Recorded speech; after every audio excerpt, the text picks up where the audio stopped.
I think of this project as being a bridge between the traditional single-family housing with a traditional front yard and backyard and dense urban cores like downtown Los Angeles. And in my sensibility, at least, a lot of people in Los Angeles still want to have the feel that they're living in a house as opposed to an apartment or a condominium. And so this project really represents that. It's a way of basically figuring out how to give people a Los Angeles single-family house and at the same time do it in such a way that it's a bit more dense, a bit more compact, and ultimately a bit more sustainable than trying to continue that pattern of traditional single-family houses forever and ever.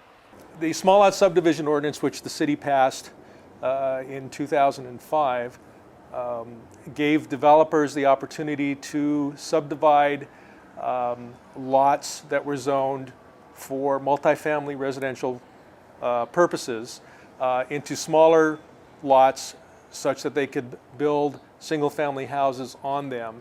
And Enterprise Homeownership Partners saw that as an opportunity to build additional housing for sale to low and moderate income families. And we really wanted to see if it worked in the way that the people who had planned it abstractly said that it worked. And the goal was basically to develop, design compact housing, single-family housing on individual lots, but do it in such a way that you could maintain, say, the pattern of what things looked like in Los Angeles, but do it at a slightly more intense scale.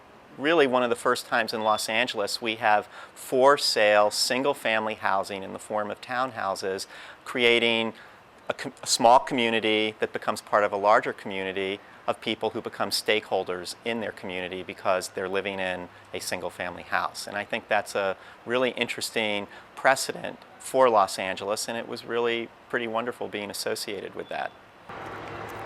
What do I think about these new buildings? Well, it gives it a clean look.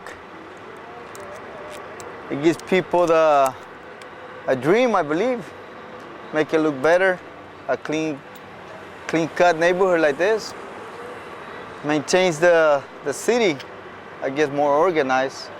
And I think that's what we all need, don't we?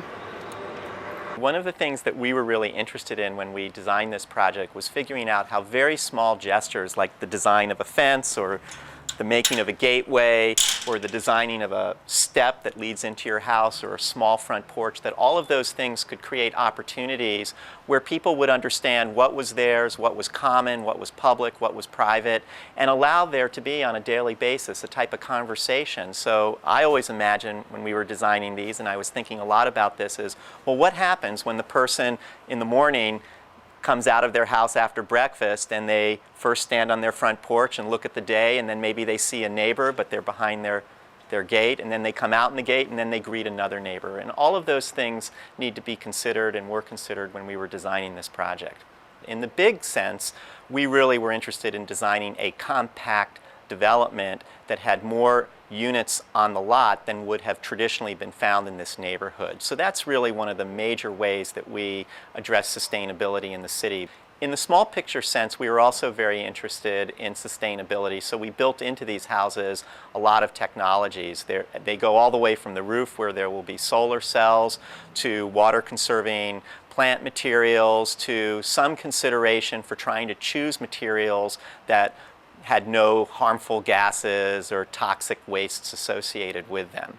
There is an idea of ownership in these particular units, and I think that's something that's very important. People who own their houses, regardless of what their level of income or circumstances might be, they're probably a lot more likely to sit here and come out and paint the graffiti off if there is any graffiti, or take care of the individual items that might be amiss in their house, like changing a light bulb or whatever. So ownership and affordability, there's no reason why they can't go hand in hand. You have more people talking to their city councilmen, more people talking to their neighborhood police to make sure that their neighborhoods are safe, and more people taking part in their children's schools. You know, they have a stake in their community once they start to own.